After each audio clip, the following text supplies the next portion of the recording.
Trabalho do preso é um dever e direito. A recusa injustificada implica em falta grave. O trabalho forçado, ele é vedado. Ele deve ser de acordo com a capacidade e aptidões do preso.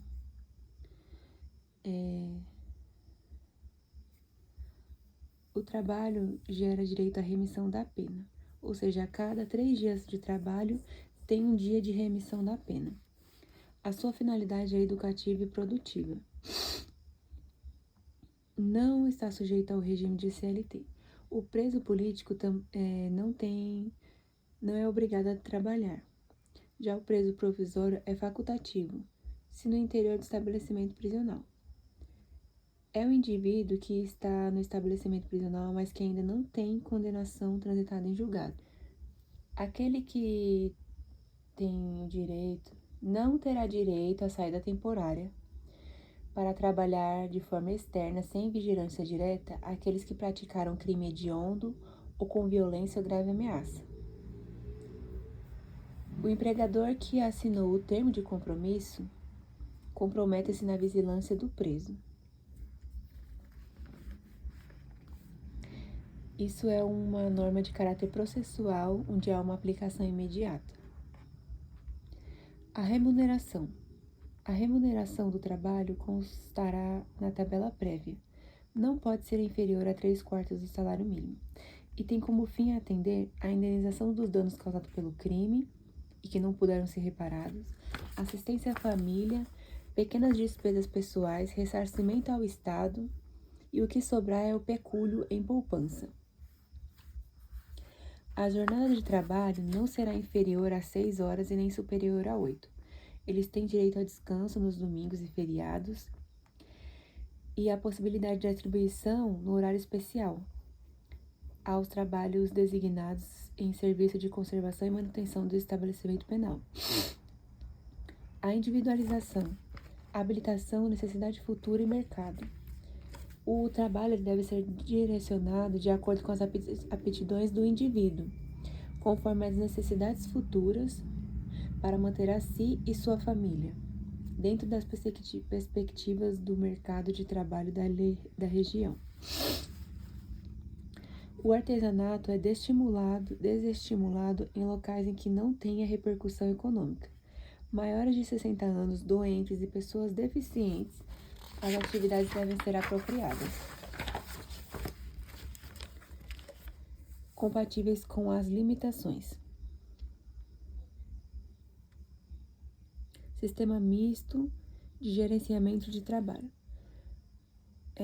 A entidade fica encarregada de promover e supervisionar a produção e os critérios e métodos empresariais, além de comercializar os produtos e suportar as despesas, inclusive aquelas com remuneração pelo trabalho prestado.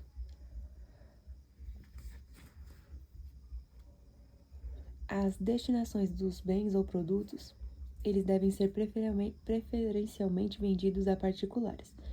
Se não for possível, adquiridos com a dispensa de concorrência pública pelos órgãos da administração direta e indireta. A destinação do lucro deve ser revertido para a fundação ou empresa pública, mas se não houver, será direcionado ao estabelecimento penal.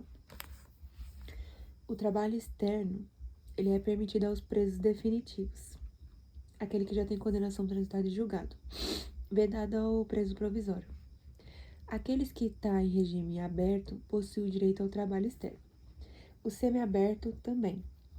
Mas aquele que cumpre em regime fechado só poderá executar trabalho externo em serviços ou obras públicas por órgãos administrativos direta e indireta ou entidade privada, se tomadas cautelas contra a fuga e em favor da disciplina. Necessário consentimento expresso do preso. O limite máximo de número de presos deve ser a 10% do total dos empregados da obra, e a remuneração cabe ao órgão da administração, a entidade ou empresa empreiteira. Os requisitos de trabalho externo é a aptidão para exercer disciplina e responsabilidade e ter cumprido 1/6 da pena. A saída temporária e trabalho externo deve ser considerado o tempo de cumprimento da pena em regime fechado.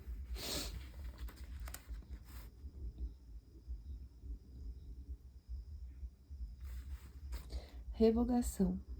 A autorização de trabalho externo será revogada se o preso praticar fato definido como crime, for punido por falta grave, o benefício fica suspenso e o juiz fará audiência para a punição em razão da falta grave.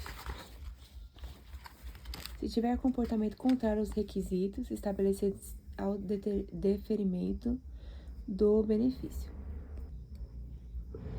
Revista íntima. Constituem deveres do condenado, comportamento disciplinado e cumprimento fiel da sentença, obediência ao servidor e respeito, urbanidade e respeito ao tratamento dos demais, condutas opostas ao movimento individuais ou coletivos de fuga e de subversão à ordem ou disciplina, execução do trabalho, das tarefas, submissão à sanção disciplinar imposta, indenização à vítima ou seus sucessores, indenização ao Estado, higiene pessoal, conservação dos objetos de uso pessoal.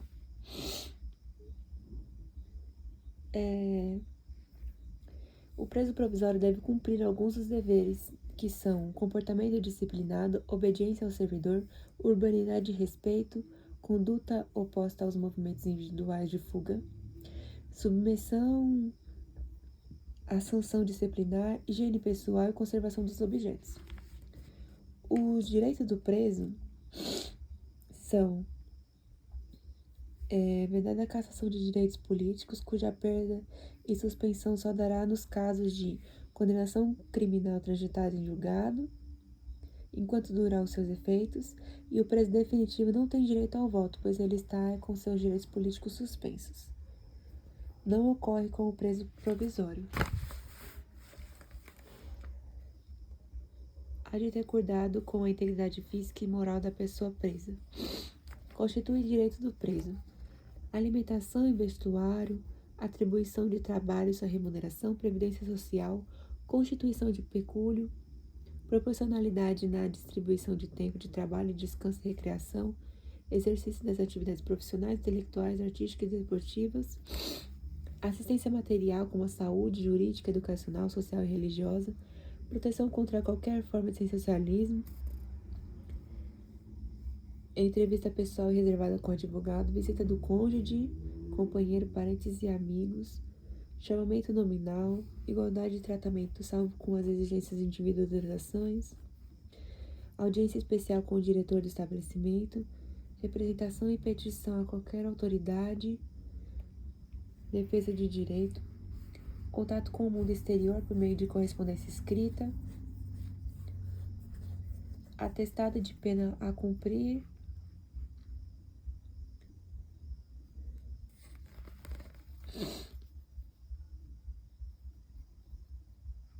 visita do cônjuge, companheiro e parentes de amigos. O mesmo cabe para a população LGBTI, considerando as relações socioafetivas declaradas. Chamamento nominal, contato com o mundo exterior. Apesar da existência de sigilo da correspondência, a jurisprudência é de que as questões de segurança pública e de preservação de ordem jurídicas possam ser excepcionalmente a restrição do sigilo. É garantida a liberdade de contratar médico de confiança pessoal do internado ou submetido a tratamento ambulatório. Previdência Social. Ela se insere no enquadramento da Previdência Social. Auxílio reclusão é garantido aos dependentes do assegurado em regime fechado. Ele não pode receber remuneração da empresa, nem gozo de auxílio doença, pensão por morte, salário maternidade, aposentadoria ou abono permanente em serviço. A visita íntima deve ser uma vez por mês, em dias e horários estabelecidos pela diretoria da penitenciária. Os líderes de organização criminosa têm esse direito vedado.